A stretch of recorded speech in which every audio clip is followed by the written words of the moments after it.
You ever notice how people tremble when they hear the phrase, a direct word? They lean in, their eyes widen, their heartbeat races because deep down, they know words aren't just sounds. Words are weapons. They can cut sharper than knives, burn hotter than fire, heal deeper than medicine.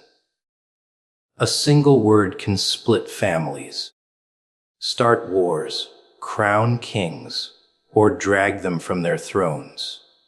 One word can break a person who thought they were unbreakable, or build someone who thought they were nothing. That's the terrifying beauty of it. Once spoken, you can't unhear it, can't unknow it, can't escape it. Truth never arrives politely, it smashes through illusions. You see, that's the problem with people. They want truth to come in a nice little box, wrapped up neatly, decorated with a bow, maybe even sprinkled with sugar so it doesn't sting when it touches their lips. They want it clean, controlled, comfortable. But truth doesn't work like that. Truth doesn't knock politely on your door and say, "Excuse me, may I come in?" No. It kicks the door off its hinges, steps in with muddy boots, and flips over your table. It smashes your illusions because illusions are fragile, built on shaky foundations. And truth. Truth is a hammer. You've been living surrounded by illusions, haven't you? You tell yourself stories about who you are, what you deserve, what you can or cannot handle. You let the world whisper lies in your ear, and you nod along like a good little puppet. Comforting lies, soft lies, they're like lullabies, rocking you to sleep. But truth, oh, truth is loud. Truth wakes you up in the middle of the night, dripping sweat, heart racing, because deep down, you know the story you've been feeding yourself doesn't match the one reality is screaming in your face. And the longer you hide, the louder it gets. People hate truth because it doesn't play nice. It doesn't give you time to prepare. It doesn't ask for permission. Truth will rip away the mask you've glued to your face and laugh while you scramble to cover yourself up. It's violent. It's raw. It's unforgiving. But here's the thing. They don't tell you this. Truth is the only thing that's real. You can decorate your illusions, polish them, wrap them in pretty words. But when the weight of truth comes crashing down, all of it shatters, and you're left with nothing but what was always there. Do you know why it hurts? Because you've been living in those illusions so long that they've become part of your skin. And when truth smashes them, it feels like pieces of you are being torn away. That's why most people run. They pretend they didn't hear it. They call truth too harsh, too heavy, too much. But that's just fear talking. Fear of losing their little fantasy world where everything makes sense and nothing ever hurts. But here's where it gets fun. Once the illusions are gone, once truth has burned everything down, you suddenly see clarity, no more shadows, no more excuses, no more masks. And that moment, that raw moment, is terrifying, but it's also freedom. Because now you're not living in someone else's lie. You're not chained to false promises or fake smiles. You're standing face to face with reality, and though it may be ugly, though it may be heavy, it's real. Illusions want to keep you safe, but safety is just another word for cage. Truth comes to smash that cage. It tears apart the pretty wallpaper you've put up, rips open the floorboards, and drags everything into the light. You might hate it at first. You might curse it, scream at it, beg it to go away. But you'll come to realize it's the only thing that ever cared enough to set you free. So when it arrives, don't expect manners. Don't expect kindness. Expect a storm, a fire, an earthquake in your bones. Expect it to break you in ways you didn't know you could break. And maybe, just maybe, that's the point. Because only by shattering what's false can you ever stand on what's true. And when you finally taste it, raw, unpolished, unfiltered, you'll know why it had to come the way it did. Not politely, not softly, but violently. Tearing down everything that was never meant to stand. People crave comfort like a drug. They want their lives to be predictable, easy, and soft around the edges.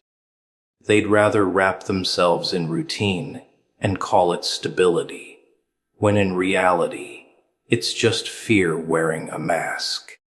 Comfort feels good, doesn't it? It whispers, stay here, don't move. Nothing will hurt you if you just keep still. But what they never realize is that comfort slowly kills. It drains the fight out of your bones. It dulls the fire in your eyes. It numbs your spirit until you forget what it even means to be alive. Growth doesn't live in comfort. Growth hides in the chaos, in the struggle, in the uncomfortable spaces where your back is against the wall and you're forced to fight or crumble. That's where the real version of you begins to claw its way out. Think about it. Every breakthrough you've ever had, every moment where you came out stronger than before, didn't come when you were relaxed and cozy. It came when you were sweating, bleeding, terrified. When you thought you couldn't take another step, but somehow did. That's growth. And it never shows up without discomfort as its shadow. The world tells you to chase happiness, to find peace, to build comfort around you like walls of a fortress. But that fortress becomes a prison. You sit inside, locked away, pretending you're safe while outside. Life roars by unapologetic and wild. The ones who step out, who walk barefoot over the broken glass of discomfort, they're the ones who actually feel alive. They're the ones who taste the rawness of existence and realize that pain, uncertainty, and chaos were never the enemy. They were the teachers. You see, discomfort exposes you. It strips away the false layers, the polite masks, the excuses you've been feeding yourself. When you're comfortable, you can lie. You can pretend you're fine, pretend you're strong, pretend you're in control. But when discomfort sets in, when you're pushed to your limits, when the floor cracks beneath your feet, there's no pretending. That's when the truth spills out. That's when you meet yourself, not the version you've rehearsed, but the raw creature underneath. People run from discomfort like it's a plague, but it's the only thing that has ever pushed anyone forward. You don't build strength in easy times. You don't discover courage when everything is safe. You don't find out what you're capable of by hiding under blankets of comfort. No, you find out when life corners you, when your hands are shaking, when you're gasping for air and somehow, through the madness, you decide to keep going. That's where power is born. And here's the cruel joke. You don't get to choose when discomfort comes. It sneaks up on you uninvited, like a knife in the dark. It flips your life upside down, wrecks your plans, rips the ground out from under you. You curse it, you fight it, but in the end, it's the very thing that reshapes you. Because the truth is, comfort never demanded anything from you. It let you rot in silence, but discomfort demands everything. It demands blood, sweat, tears, honesty. And in return, it gives you something priceless. Growth. Transformation. Most people never get there, because the moment they feel the sting, they run back to comfort. Back to safety, back to their little bubble where nothing challenges them. But the brave, the broken, the ones who stare discomfort in the face and refuse to flinch, they're the ones who rise. They're the ones who change. They're the ones who walk out scarred but stronger, shattered but awake. So the next time it comes knocking, don't curse it. Don't hide from it. Recognize it for what it is, the fire that will burn away who you thought you were, so the real you can finally step forward. Discomfort isn't here to destroy you. It's here to break the illusion that comfort ever kept you alive. People worship control like it's a god. They want everything neat, tidy, wrapped in certainty. They schedule their lives down to the minute, thinking if they hold the strings tight enough, nothing will surprise them, nothing will shake them. But control is the biggest illusion ever sold. You think you're the puppeteer, but the strings are always tangled, always slipping, always yanked by something bigger than you. The storm doesn't ask your permission before it arrives. The ground doesn't check with you before it cracks open. Life doesn't care about your carefully written plans, your organized lists, your false sense of order. It tears through all of it without warning, and suddenly you realize you never had control, not for a second. And that realization terrifies people. They cling harder. They try to micromanage every detail. They strangle life until it suffocates in their grip. But the tighter you try to hold control, the faster it slips. It's like trying to cage smoke or catch the ocean with your bare hands. The harder you squeeze, the more it escapes, until your fists are clenched around nothing. That's when despair sets in, because you see the truth. You're not the one pulling the strings.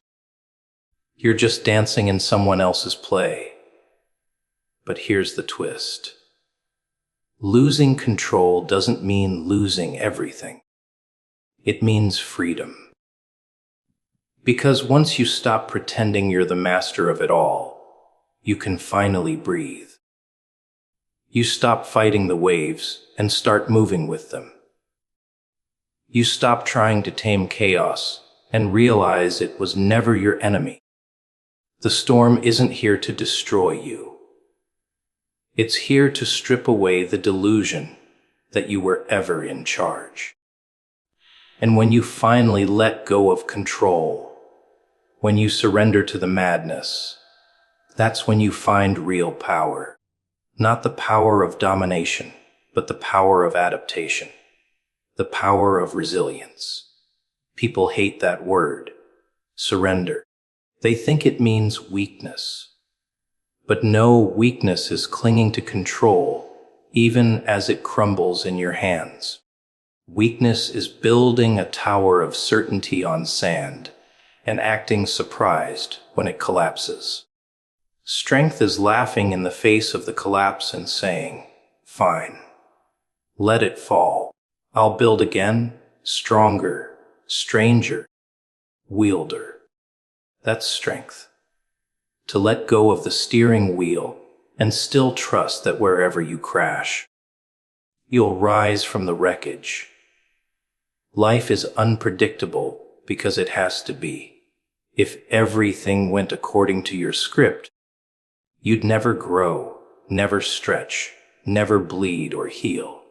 You'd be a hollow creature, moving through the motions of a play where you already know the ending. Where's the thrill in that? Where's the transformation?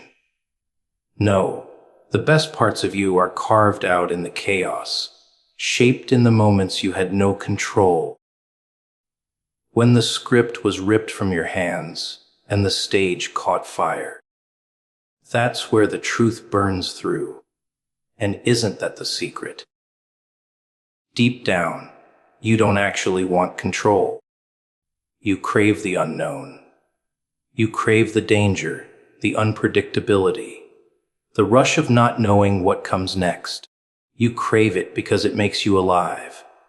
Control is suffocating, a straitjacket for your soul. Chaos is oxygen. It scares you, yes, but it also awakens you. It reminds you that you're not a machine ticking along in perfect rhythm. You're human, fragile, powerful, a paradox of strength and weakness. And you can't discover that if you're clinging to the illusion of control. So stop pretending you're the one holding the strings. You're not. You never were. You're dancing in a theater where the lights flicker, the floor shakes, and the walls could crumble any second. But that's the beauty of it. You don't need to control the play. You need to play your part with fire, with madness, with freedom. Because the truth is, losing control isn't the end. It's the beginning of something real, something raw, something that finally belongs to you. When truth comes, it doesn't knock politely at your door with flowers in its hand. No, it barges in, kicks the door off the hinges, and stands in the middle of the room, daring you to look it in the eye. Truth isn't soft, it isn't gentle, and it doesn't care if you're ready.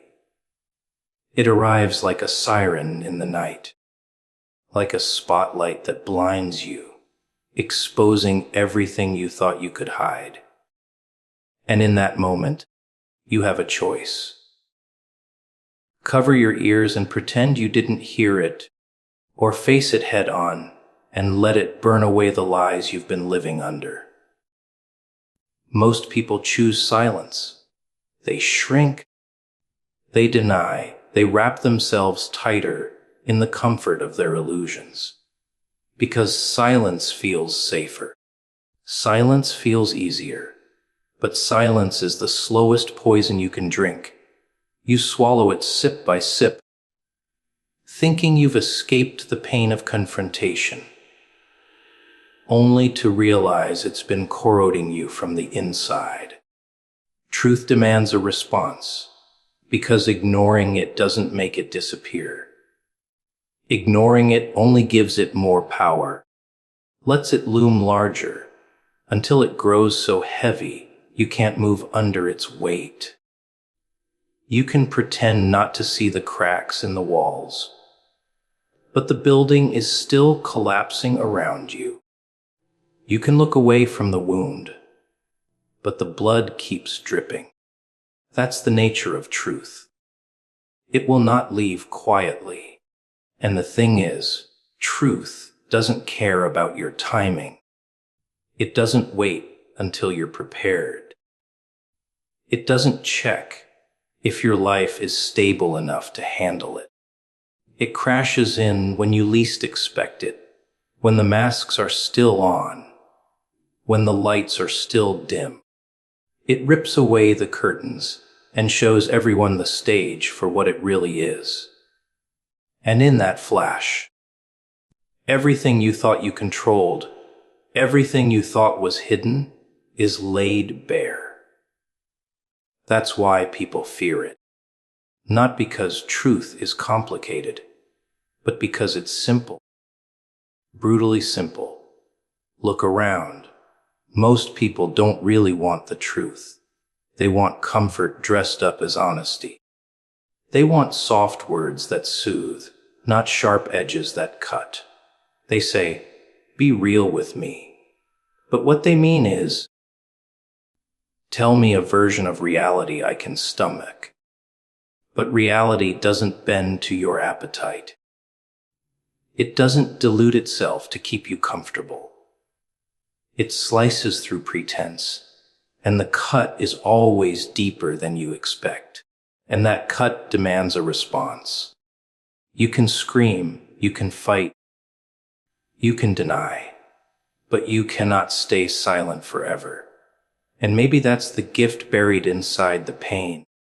Because when truth forces a response, it forces you to live. It forces you to stop drifting, stop pretending, stop wearing masks that no longer fit. Silence is stagnation, but response is motion. Even if it hurts, even if it tears everything apart, at least you're moving. At least you're alive. And that's why truth is so relentless. It doesn't care about your comfort. It cares about your becoming. It knows you'll never grow in the dark if you don't step into the fire. People always think truth comes with answers, but no, it comes with demands. Demands to change, to shift, to rebuild. And in that demand, you find freedom.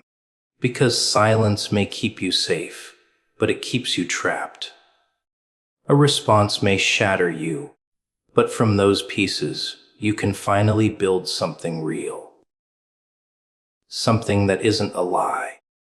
Something that doesn't collapse the moment someone asks the right question. Truth demands a response because it was never meant to be hidden. It's a mirror shoved in your face, whether you're ready or not. And when you finally look into it, really look, you'll see not the person you pretend to be, but the one you've been avoiding all along. And that's why silence will never save you. Only the scream, the shout, the choice to stand in the fire and let it consume what was false. That's where the response matters. That's where you stop hiding. That's where you start living. A single word can bend the spine of history. Think about it. Wars have started with one declaration. Lovers have fallen apart with one confession. Entire lives have been restructured because of one sentence. Words are not just sounds in the air, they're detonators. They sit quietly in the chamber until the moment they're released, and then everything changes. You can spend years building an identity, a reputation, a carefully guarded reality, and all it takes is one word to unravel it. That's the power people underestimate, the blade hidden inside language. It doesn't even have to be a long speech or some complicated revelation. No, the shorter the word, the sharper the cut. Gone. Stay. Yes. No. Small, simple, ordinary syllables. But once they leave someone's mouth, the world doesn't look the same anymore. One doctor says, cancer. One boss says, fired. One lover says, goodbye. And suddenly the ground isn't steady, the air isn't breathable, and everything you thought was permanent is just smoke vanishing before your eyes. That's the brutality of words. They don't just communicate, they carve. But it's not just the destruction they bring, it's also the creation. A word can give life just as easily as it can take it away. Yes, you're hired. Yes, I love you. Yes, you matter. Suddenly, the same tongue that can kill can also resurrect. That's why words feel so violent. They're never neutral. They always lean one way or the other, toward fire or water, toward knives or bandages. And once spoken, there's no taking them back. People beg for do-overs, but words don't allow rewinds. They stick, they echo, they stain. Funny thing about life, people love to decorate the outside while the inside rots. They polish the surface, put on the smile, play the role, but deep down mess. Chaos hiding in corners, dust piled up in places they pretend not to see. And then the order comes: clean it. Not tomorrow, not when you feel ready. Now. 3 parts. The ones you've been ignoring the longest. The mind you've poisoned with doubt, the heart you've buried under scars, and the space around you that reflects the storm within. You can't carry filth and expect clarity. The mind must be cleared of lies and noise. That's where the real dirt collects. Not on the floor, not on your skin, but in that crowded little theater between your ears. Every whisper you believed, every doubt you entertained, every insult you replayed 1,000 times, it piles up.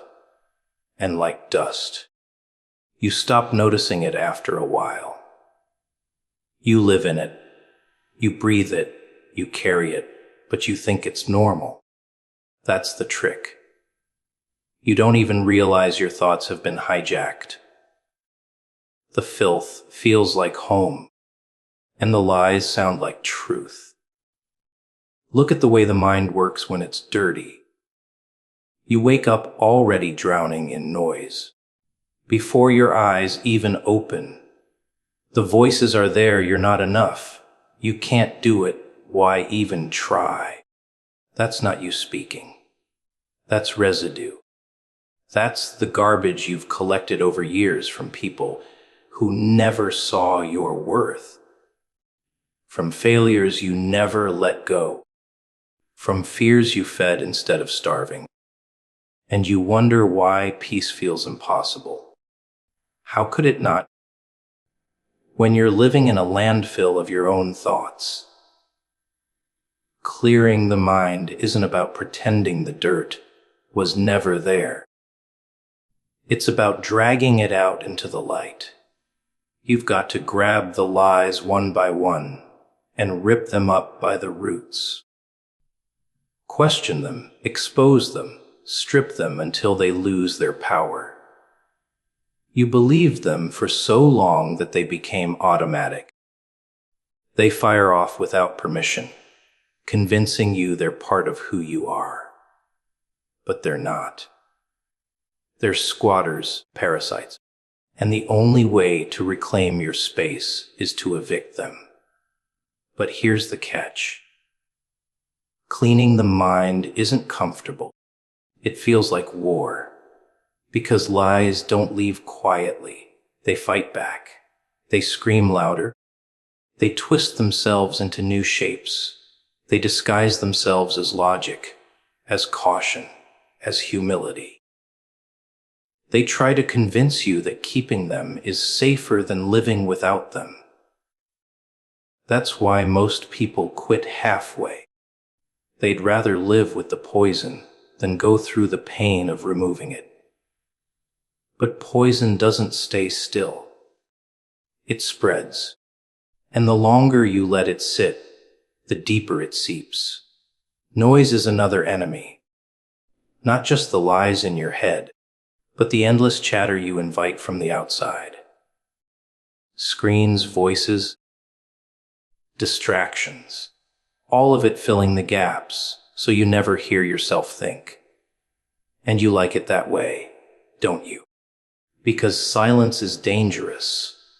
Silence forces you to face what's been festering.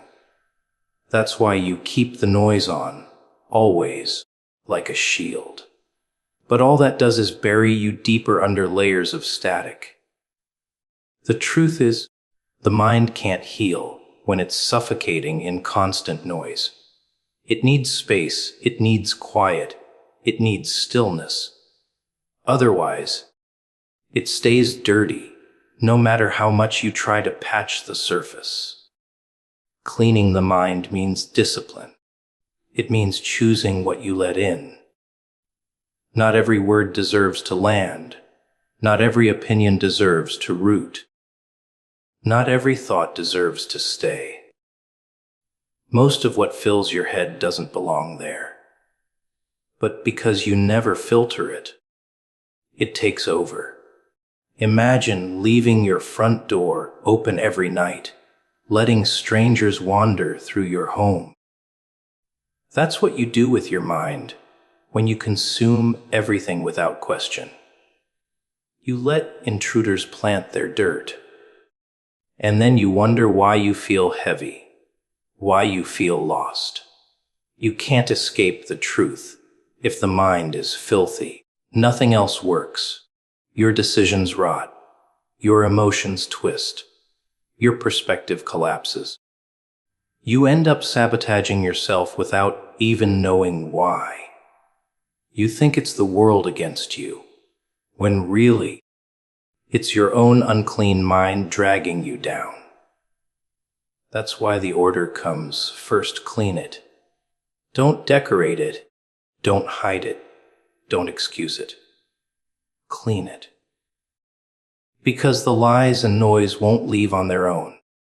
You have to confront them, dismantle them, erase them until the space feels empty enough for truth to take root. The mind is the first battlefield. If you win there, you win everywhere. But if you ignore it, if you let the dirt pile higher and higher, eventually you forget what clarity even feels like. And then you're not living anymore. You're just surviving inside the prison built by your own thoughts. The heart must release its hidden poison. You carry it around like it's nothing, like it's normal, like everyone else must be dragging the same venom in their veins. Old grudges, betrayals, disappointments, they don't just vanish because you stop talking about them. They settle in your chest, heavy and sharp, waiting for the right moment to choke you. That's why some nights feel unbearable, why the weight won't lift, no matter how much you distract yourself. It's the poison. It's the bitterness you buried instead of cleansing. And the truth is, it eats you alive from the inside out. You tell yourself you've moved on. That time healed it. But time doesn't heal poison. It just hides it.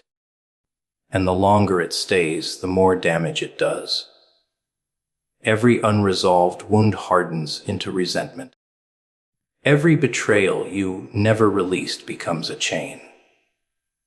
And soon enough, you don't even remember who you are without it.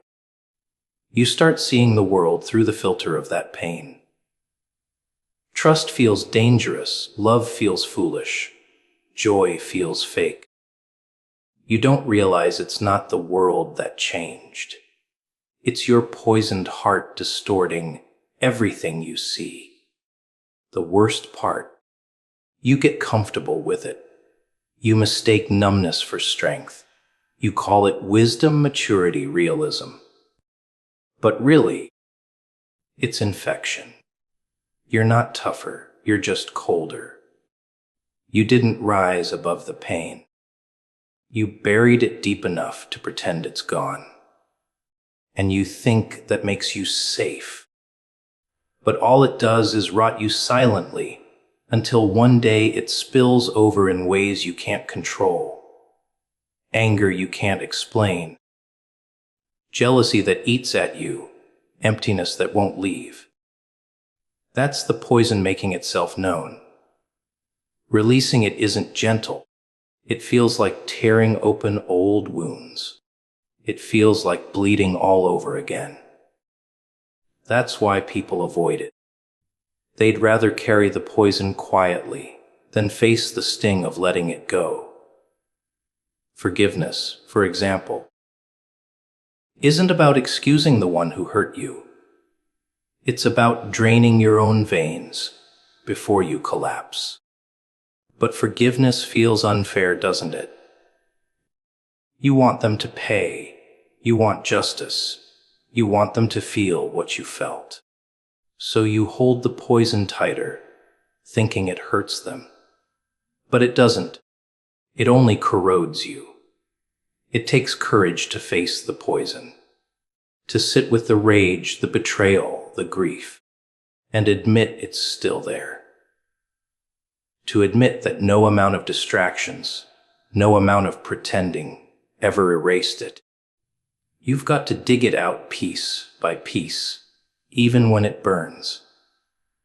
That means letting yourself feel what you've avoided, admitting what you lost, acknowledging the scars. Because only when you name the poison can you release it. Silence keeps it strong. Denial keeps it alive.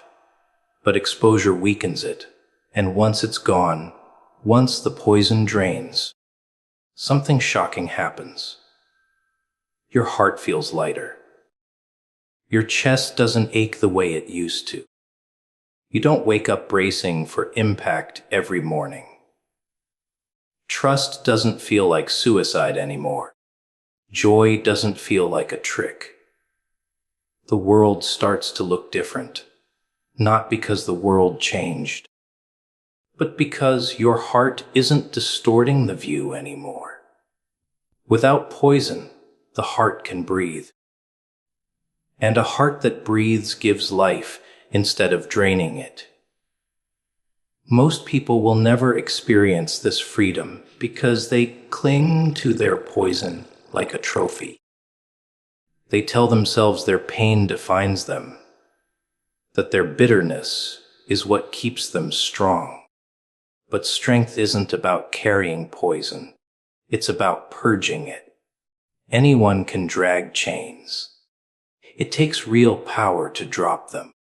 And when you finally do, you realize the poison wasn't protecting you. It was imprisoning you. The heart was never built to store venom. It was built to circulate life. But it can't do both. It can't pump poison and expect to stay alive. At some point, the order comes clear: release it. Not later. Not someday. Now. Because every moment you keep it locked inside, it spreads deeper. Until you forget what it ever felt like to live without it. The environment must reflect inner order. You can't live in chaos outside and expect peace inside. Look around you. What you see every day is a mirror of what's happening in your mind. The clutter on the floor, the mess on the desk, the pile of things you swore you'd deal with later. They're not accidents. They're symptoms. Proof that what's unresolved within you is leaking out into the space around you. You think you can separate the two, that your inner life is one thing and your surroundings are another, but they're not. They're tied together, like echo and sound. A room tells a story without words. Walk into a place that's suffocating with clutter, and you'll feel it before you notice it.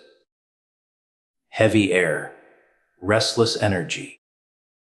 like the walls themselves are groaning under the weight of neglect. That's not just about dust or broken things. That's about reflection. A chaotic space whispers of a chaotic mind. And the tragedy is, most people normalize it.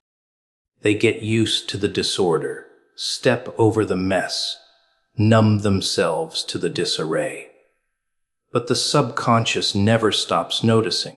It registers every detail, every unfinished task, every unresolved pile. And it feeds the stress quietly in the background until it becomes unbearable. Why do you think cleaning feels like relief?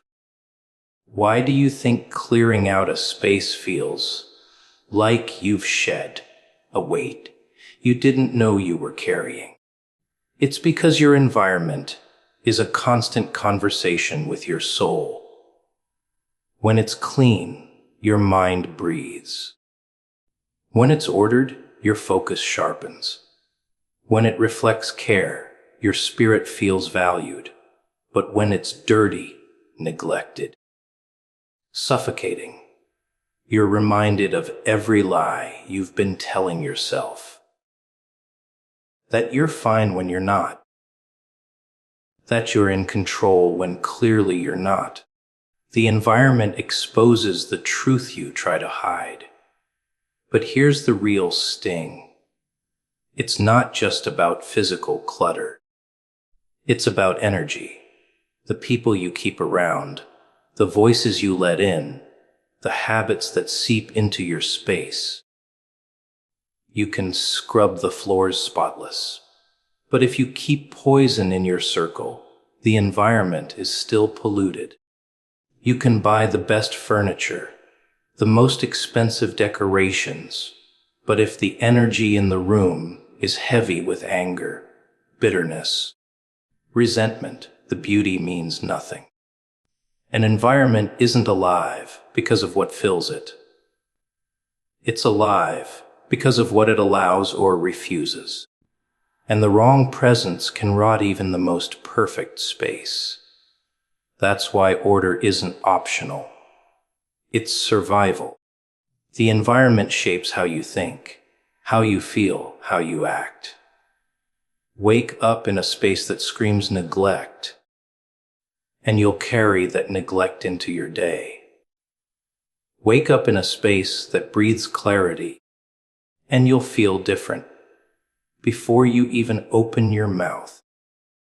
People underestimate how much the unseen weight of their environment drags them down.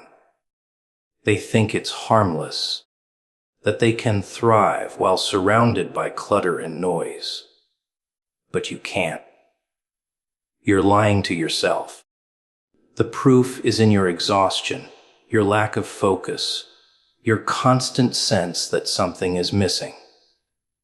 And what makes it worse? You choose it.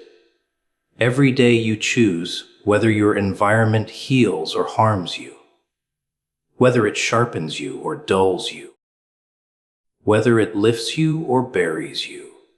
That's the uncomfortable truth. Your space doesn't build itself.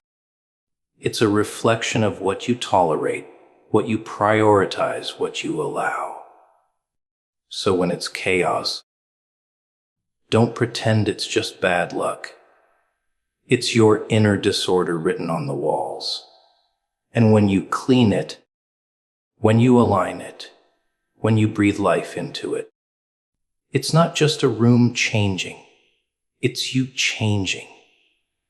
The environment must reflect inner order, because you can't fool energy. You can't say you want clarity while living in filth. You can't beg for peace while surrounding yourself with noise. The outside always tells on the inside, and until you face that, you'll keep wondering why your life feels heavy while ignoring the weight piled up right in front of you. Avoidance multiplies the mess. That's the trick most people never see until it's too late. They think if they just look away, if they just step over it. If they just close the door on that one messy room, the problem will shrink. But it doesn't shrink. It grows. It festers. It expands in the shadows until one day the little thing you ignored has become a mountain standing right in front of you. Ignorance doesn't erase problems. It feeds them. Like a fire left unattended, it doesn't die quietly. It spreads. You know that drawer, the one crammed with things you swear you'll organize later. That's not just junk. That's a pattern. That's proof of how you treat life. Because the way you avoid small tasks is the same way you avoid bigger truths. You don't want to face the pain, the mistake, the memory, so you shove it in the back of your mind, hoping it'll vanish. But the mind doesn't forget. The heart doesn't forget. The soul keeps score. And every time you run from it, the mess gets louder, heavier, harder to carry. Avoidance feels safe at first. It feels like relief. You turn your head, pretend it's not there, and you trick yourself into thinking you're free. But it's false freedom. Because deep down you know it's waiting. You know the longer you ignore it, the uglier it's going to be when it comes back. And it always comes back.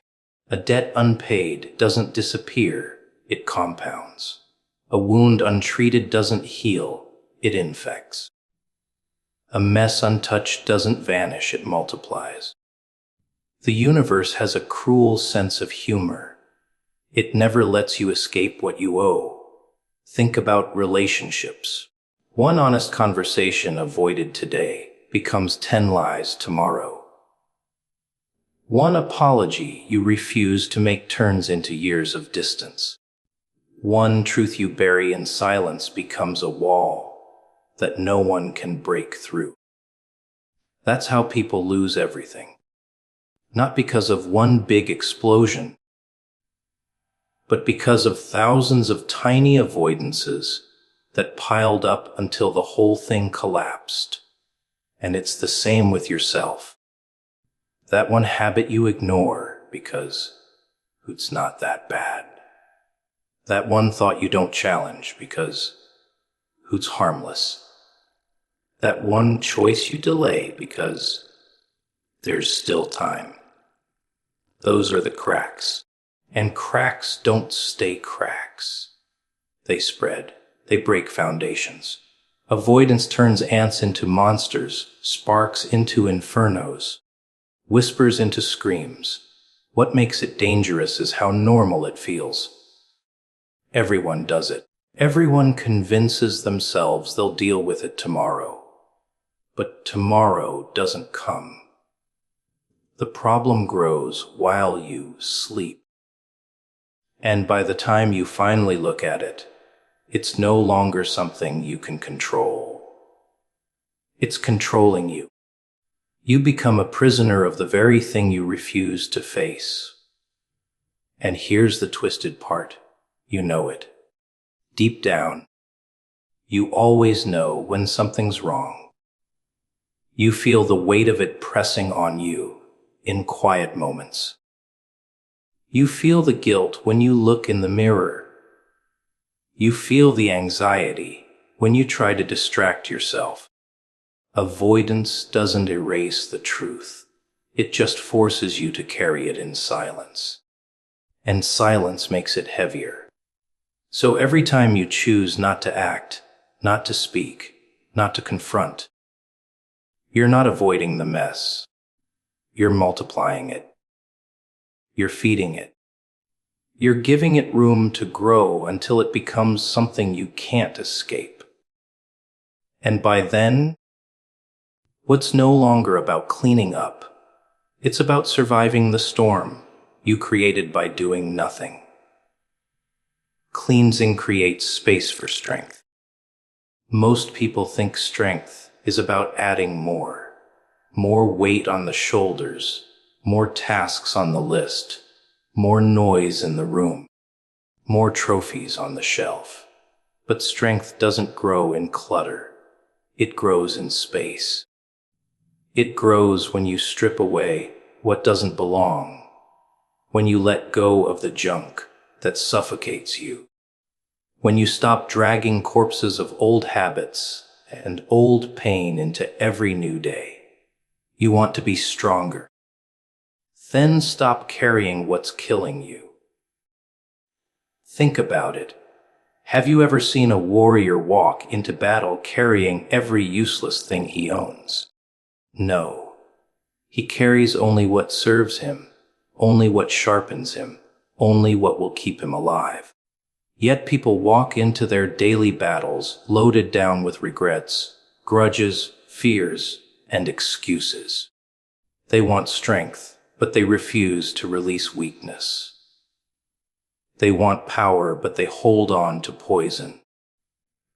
And then they wonder why they stumble under the weight. Cleansing is brutal because it forces you to admit what you've been hoarding. The lies you've told yourself, the relationships you've outgrown, the fears you've dressed up as caution. All of it takes up space. And as long as it sits there, no matter how strong you think you are, you're limited. A cluttered room weakens focus. A cluttered heart weakens courage. A cluttered mind weakens clarity.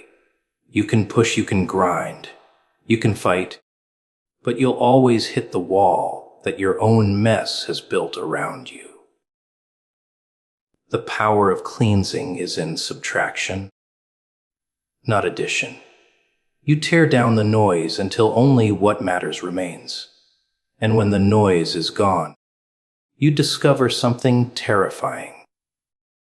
You were always stronger than you thought. The strength was buried under all the weight you refused to drop. The energy was there, but it was tangled in distractions. The focus was there, but it was smothered under clutter. The courage was there, but it was drowning in excuses. Cleansing doesn't give you strength. It uncovers the strength you already had, but couldn't reach. People fear empty space. That's why they cling to the junk. They think if they let go, they'll have nothing left. But emptiness isn't weakness. It's potential. It's room for growth. It's space for new strength to rise. Look at a cleared battlefield. The silence. The stillness, the openness. That's where power can move freely. That's where strategy can breathe. The same is true inside you. When you cleanse your mind, your heart, your surroundings, you create space for focus, space for peace, space for fire. And from that space, strength grows unshaken. But make no mistake, cleansing hurts. It's violent. It rips away illusions you've been hiding behind. It exposes the parts of you that have been rotting under the surface. It forces you to admit you've been choosing weakness, not by accident, but by habit. And that's why most people never do it. They'd rather carry filth than face themselves. They'd rather drag chains than let them go. They're terrified of the silence that comes after the cleansing because silence leaves them face to face with who they really are. And yet, that's where strength is born, in the empty spaces, in the cleaned out corners, in the silence that feels unbearable until it transforms into clarity. When you strip yourself of the unnecessary, you find that the necessary is more powerful than you imagined. A sharpened blade cuts deeper than a pile of dull ones. A focused mind achieves more than a scattered one. A light heart carries further than one weighed down with bitterness. Cleansing creates space for strength because strength needs room to stretch, to breathe, to rise. It can't grow in a cage of your own making. It can't shine through the dirt you refuse to wash away. Every ounce of energy wasted holding on to the past is energy stolen from building the future. And every corner you refuse to clean is a corner that holds you hostage. Strength doesn't come from adding. It comes from clearing, from letting go, from creating the space where it finally has no choice but to reveal itself.